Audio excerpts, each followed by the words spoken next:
नमस्ते साथियों, एक और अर्धवार्षिक परीक्षा रसायन विज्ञान क्लास 12th का पेपर आपके सामने है। ये जो अर्धवार्षिक परीक्षा का पेपर है वो सीकर डिस्ट्रिक्ट का है। सीकर डिस्ट्रिक्ट आप जानते हो एजुकेशन हब कहा जाता है, तो पेपर भी काफ़ी अच्छा और स्टैंडर्ड का है और इससे काफ़ी क्वेश्चन आपको आपके हाफ ईयरली एग्जाम में मिल जाएंगे। तो शुरू करते हैं बिना टाइम ख़राब किए हुए। सीधी सी बात है कि बेटा पेपर वही 34 नंबर का होगा और पेपर के लिए जो समय है वो 3.5 घंटे होंगे। ये आपका अपना चैनल है, अगर अभी तक आपने इसको सब्सक्राइब नहीं किया तो ज़रूर सब्सक्राइब करें। क्वेश्चन आपके सामने है, चाहो तो आप भी इनके आंसर कमेंट्स में बता सकते हो। क्वेश्चन नंबर एक, फ्रैंक शॉर्ट की और फ्रैंकल डोस दोनों किस यौगिक में पाए जाते हैं। ये क्वेश्चन अगर आपको याद हो तो हमने पहले वाले हाफ ईयरली पेपर में भी हल किए थे, अर्थात क्वेश्चन काफ़ी आपस में रिपीट हो रहे हैं, जो आपके लिए काफ़ी अच्छी बात है। तो शॉर्ट की और फ्रैंकल डोस दोनों डोज किस यौगिक में पाए जाते हैं, तो आप सभी जानते हो AgBr। क्या बात करते हैं, AgBr ऐसा कंपाउंड है जिसमें फ्रैंकल और शॉर्ट की दोनों डोज पाए जाते हैं। तो इस क्वेश्चन का राइट आंसर क्या हो जाएगा आपका C। क्वेश्चन नंबर 2, ये भी रिपीट हुआ है पहले वाले हाफ ईयरली पेपर से। निम्न में से विलयन का कौन सा गुण विलेय के अणुओं की संख्या पर निर्भर नहीं करता है। तो हम जानते हैं कि अणुसंख्यक गुण होते हैं वो अणुओं की संख्या पर निर्भर करते हैं। तो अणुसंख्यक गुणधर्म 4 थे। नंबर 1 वाष्प दाब, आपेक्षिक अवनमन, दूसरा क्वथनांक उन्नयन, तीसरा हिमांक अवनमन, चौथा प्रासन दाब। पृष्ठ तनाव अणुसंख्यक गुणधर्म नहीं होता, तो इसका राइट आंसर क्या हो जाएगा, पृष्ठ तनाव B। निम्न में से प्रथम कोटि अभिक्रिया के वेग स्थान का महत्व। बेटा मैंने अभी तक केवल 3 आपको हाफ ईयरली पेपर हल करवाए और तीनों में क्वेश्चन रिपीट हुआ है। तो क्वेश्चन नंबर 3 का आंसर ज़्यादा हम टाइम खराब नहीं करेंगे। क्वेश्चन नंबर 3 का राइट आंसर क्या होगा, सेकेंड इनवर्स। प्रथम कोटि अभिक्रिया के वेग स्थान का महत्व सेकेंड इनवर्स होता है। मोल, अब देखो यहाँ मोल लिटे इनवर्स, सेकेंड इनवर्स, ये किसका मात्रक होता है, शून्य कोटि अभिक्रिया के वेग नियतांक या स्थिरांक का मात्रक होता है। अभी तक अगर आपने चैनल को सब्सक्राइब नहीं किया तो जरूर सब्सक्राइब कर दे, जिससे आपको इस प्रकार के जो वीडियो और नोटिफिकेशन है वो तुरंत प्राप्त हो सके और बेल आइकॉन पे क्लिक करना ना भूले। अब क्वेश्चन नंबर 4, मांड प्रक्रम से किस धातु का शोधन किया जाता है। तो आप सभी जानते हो कि मांड प्रक्रम से निकिल या निकेल बोलते हैं उस धातु का शोधन किया जाता है। तो इसका राइट आंसर क्या होगा, C। थोड़ी सी स्पीड इसलिए कि फटाफट सब अपने हल हो जाए। क्वेश्चन नंबर 5, निम्न में से संक्रमण धातु, हमें पता है D ब्लॉक की 3 धातुएं जिंक, कैडमियम और मरकरी, इनको हम संक्रमण जो तत्व है वो नहीं मानते हैं। तो जिंक भी आ गया, कैडमियम भी आ गया, मरकरी आ गया, अर्थात कौन बच गया, कॉपर। तो क्वेश्चन नंबर 5 का राइट आंसर क्या हो जाएगा, कॉपर। फिर क्या RX + NaI की क्रिया सूक्ष्म एसीटोन से करवाई तो Ri + NaX बना। तो सीधी सी बात होता क्या है कि यहाँ से Na और यहाँ से X अलग हो गया और ये R के साथ I जुड़ जाता है। इस अभिक्रिया को हम बोलते हैं फिंकल-स्टाइन अभिक्रिया। तो इसका राइट आंसर क्या हो गया, 6 का राइट आंसर A हो गया, फिंकल-स्टाइन अभिक्रिया। तो इन क्वेश्चनों के अगर आंसर आपको आते हैं तो ज़रूर आप कमेंट्स में बताइए। अगला, FCC या SCP की समन्वय संख्या क्या होती है। मैंने अपने लास्ट हाफ ईयरली वाले पेपर के अंदर मैंने आपको इसको हल करके बताया था। तो FCC या SCP की समन्वय संख्या पूछिए, ध्यान रखना, संकुलन क्षमता नहीं। कभी कभार आप गलती कि देखो ये चीज़ें आप यहाँ से क्लियर कर लेना कि FCC या HCP की समन्वय संख्या कितनी होती है, 12 होती है। मैं कुछ चीज़ें यहाँ पर साइड में नोट करूँ, बहुत इंपॉर्टेंट है। SCC, BCC, FCC, जो परमाणु की संख्या इसमें 1, इसमें 2, इसमें 4, संकुलन क्षमता 52.4, 68%, 74%। अब पूछे समन्वय संख्या, तो इसकी 6 होती है, इसकी 8 होती है और इसकी 12 होती है। तो इन तीनों से रिलेटेड एक क्वेश्चन आपको हर पेपर में मिलेगा। ये ऐसे मान लो कि लिखी जो गया छप गया है, तो इसको बिल्कुल अच्छी तरीके से याद कर ले। ये परमाणु की संख्या, ये संकुलन क्षमता और ये समन्वय संख्या। समुद्री जल का विलवणीकरण, क्या लिखा है, समुद्री जल का विलवणीकरण, अर्थात समुद्री जल को शुद्धिकरण के लिए जिस विधि का प्रयोग करते हैं वो कौन सी है। देखो एक तो आपने पढ़ा था प्रासन था, उसका जस्ट उल्टा था प्रतिलोम प्रासरण। तो समुद्री जल के विलवणीकरण विधि को हम क्या बोलते हैं, प्रतिलोम प्रासरण, रिवर्स, शॉर्ट में बोल सकते हैं RO। अपने घरों में जो आरओ लगा होता है वो इसी मेथड पर कार्य करता है, तो इसको बोलते हैं प्रतिलोम प्राशन। क्वेश्चन नंबर हो गया। अब बात क्वेश्चन नंबर 9।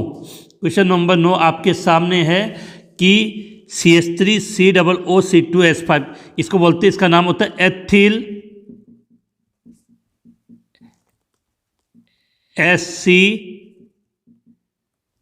एसीटेट। जल इसमें आधिक्य में होता है, तो इस अभिक्रिया की कोटि पूछ रहे हो, जल आधिक्य में तो उसको काउंट नहीं करते, तो ये कौन सी कोटि की अभिक्रिया हुई है? ये प्रथम कोटि की अभिक्रिया, प्रथम कोटि की अभिक्रिया। और ध्यान रखना इसकी अणुसंख्यता कितनी है? 2। इसकी अणु संख्यता कितनी है? 2, लेकिन कोटि कौन सी होगी? प्रथम कोटि की अभिक्रिया। ये क्वेश्चन काफ़ी अच्छा है। क्वेश्चन नंबर 10 थोड़ा हटके और अलग क्वेश्चन है आपके सामने कि अर्धचालकों का शोधन कौन सी विधि के द्वारा किया जाता है। तो आपने चैप्टर नंबर 6 से ही प्रश्न उठाया गया है, और इसका जो राइट आंसर होगा कमेंट्स में जल्दी से पता हो तो, अर्धचालकों का शोधन, इसका राइट आंसर होता है मंडल परिष्करण विधि। मंडल परिष्करण विधि।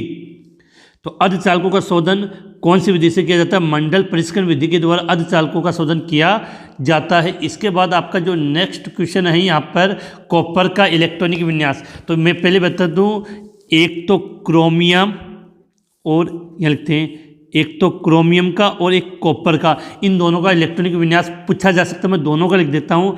क्रोमियम का इलेक्ट्रॉनिक विन्यास, इससे पहले अक्रिय गैस कौन सी आती है? आर्गन, फिर 3D4S। कॉपर के लिए लिखेंगे तो आर्गन 3D4S।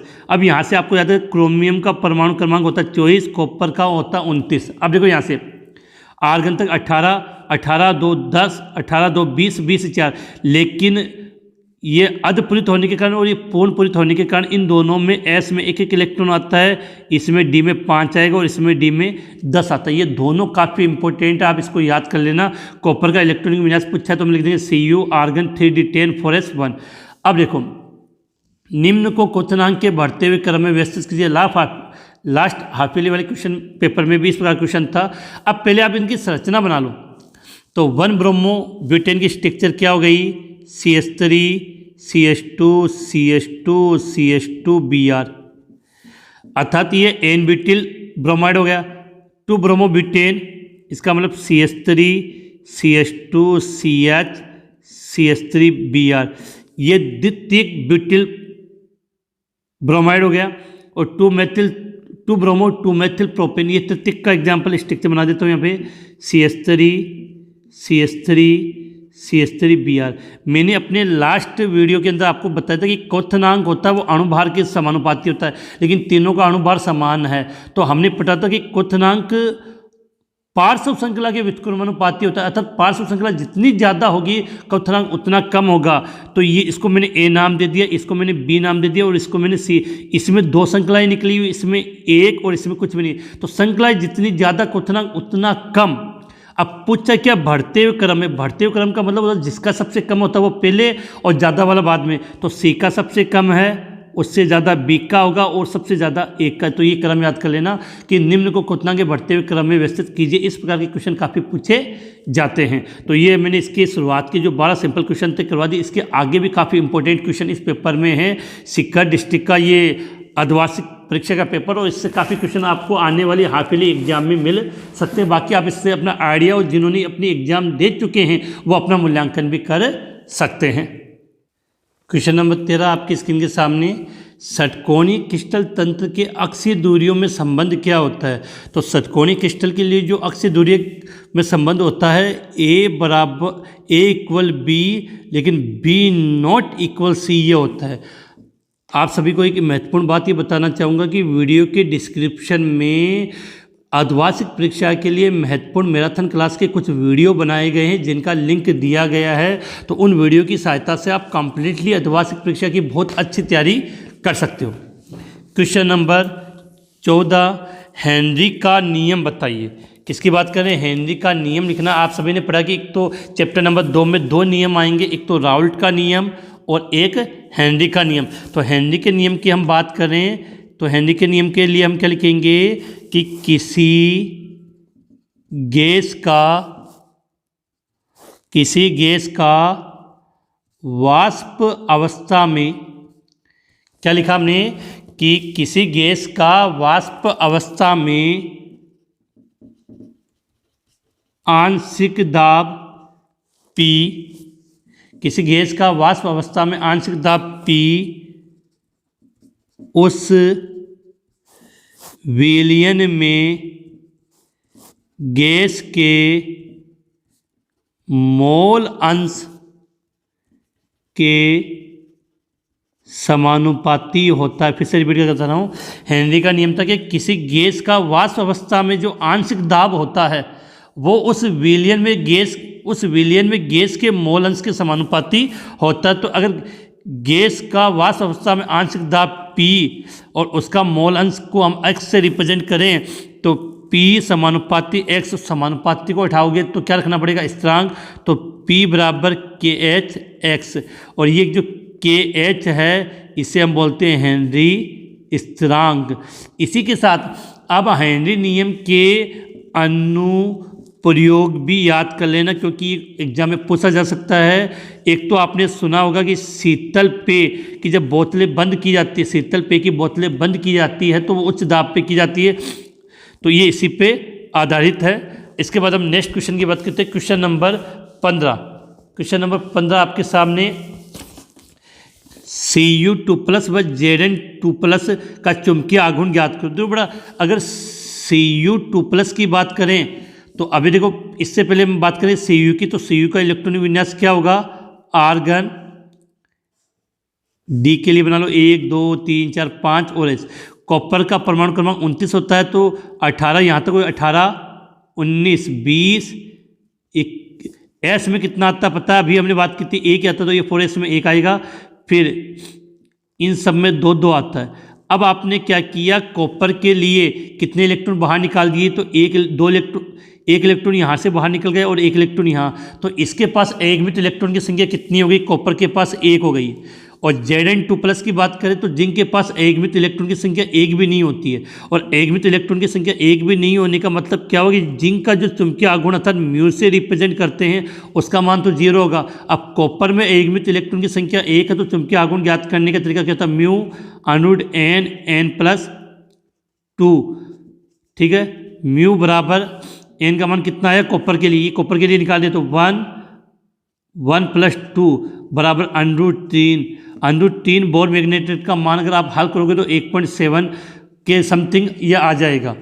तो याद रखना Cu2+ का चुंबकीय आघूर्ण का मान 1.7 के एग्जैक्ट होता है, और Zn2+ का चुंबकीय आघूर्ण का मान कितना होगा, 0 होगा। क्वेश्चन नंबर 16 सबसे इम्पोर्टेंट। अब तक मैंने 3 से 4 हाफ ईयरली पेपर हल करवाए हैं, और उन चारों हाफ ईयरली पेपर के अंदर इस लेंथेनाइड संकुचन से संबंधित क्वेश्चन हर बार पूछा गया, और हर बार मैंने इसकी परिभाषा आपको बताई है। तो यहाँ से आप एक चीज़ समझ सकते हो कि सीधा सा आपको एक याद करना है कि लेंथेनम से ल्यूटेशियम तक जाते हैं, लेंथेनम से ल्यूटेशियम तक जाते हैं तो परमाणु आकार में कमी आती है, उसी कमी को हम बोलते हैं लेंथेनाइड संकुचन। क्यों होता है, क्योंकि इसमें एक ही होता है कि इसमें केवल प्रभावी नाभ की आवेश लागू होता है, प्रभावी नाभ के आवेश है, ये प्रभावी नाभ के आवेश है वो प्रभावी होता है, और परिरक्षण प्रभाव है वो यहाँ पर बिल्कुल भी कार्य नहीं करता, परिरक्षण प्रभाव। तो केवल इस प्रभाव के कारण आकार में कमी आती है, उसी आकार में कमी को लेंथेनाइड संकुचन कहते हैं। FCC या HCP की संकुलन क्षमता पूछी है, संकुलन क्षमता कितनी होती है, 74 होती है, लेकिन 2 नंबर का सवाल है तो FCC या HCP की संकुलन क्षमता आपको ज्ञात करनी है। तो ज्ञात किस प्रकार से करते हो, बड़ा है डेरिवेशन है, तो इस क्वेश्चन का आंसर का जो वीडियो है उसका लिंक मैंने डिस्क्रिप्शन में डाल दिया है, वहाँ से आप डिटेल से देख लेना। इसके बाद देखो यहाँ पे एक बहुत अच्छा क्वेश्चन समझाया गया है, क्वेश्चन नंबर 18। इसमें 4 चीज़ें आपसे एक साथ पूछ ली गई है कि वाष्प दाब क्या होता है, वाष्प दाब अवनमन क्या है, आपेक्षिक वाष्प दाब अवनमन, तीनों को परिभाषित करते हुए इस विधि से विलय के मोलर द्रव्यमान ज्ञात करने का सूत्र व्युत्पन्न कीजिए। तो बेटा इन तीनों की परिभाषाएं और इनको कैसे आपको याद करना, इसका वीडियो भी मैंने इस वीडियो के डिस्क्रिप्शन में लिंक डाल दिया है। अब यहाँ से हम बात करते हैं इस विधि से मोलर द्रव्यमान। अगर आपको मोलर द्रव्यमान ज्ञात करना आपेक्षिक वाष्प दाब अवनमन से, तो ये फॉर्मूला मैं ये लिख देता हूँ और ये आपको बिल्कुल याद होना चाहिए। कि एम बी बराबर, एम बी का मतलब विलेय का मोलर द्रव्यमान, एम बी की हम बात करें तो ये क्या है, विलेय का मोलर द्रव्यमान। विलेय का मोलर द्रव्यमान ज्ञात करने का तरीका क्या था, डब्ल्यू बी बट्टा डब्ल्यू ए, ये डब्ल्यू ए और यहाँ एम ए, और यहाँ कोष्टक में आपको लिखना था पी नोट ए माइनस पी एस। अगर आपको यहाँ स्पष्ट नज़र नहीं आ रहा है तो इस फॉर्मूले को मैं इस कागज़ के द्वारा कागज़ पर रिप्रेजेंट कर दूँ कि आप इजीली समझ पाओगे कि हमें विलेय का मोलर द्रव्यमान ज्ञात करना है। तो विलेय के मोलर द्रव्यमान का जो फॉर्मूला होता है वो होता है एम बी बराबर होगा आपका W B upon W A और ऊपर मल्टीप्लाई होगा एम ए, और फिर यहाँ आपको लिखना है पी नोट ए अपॉन पी नोट ए माइनस पी एस। अब यहाँ आपको ये पता होना चाहिए कि किसको हम क्या कहते हैं।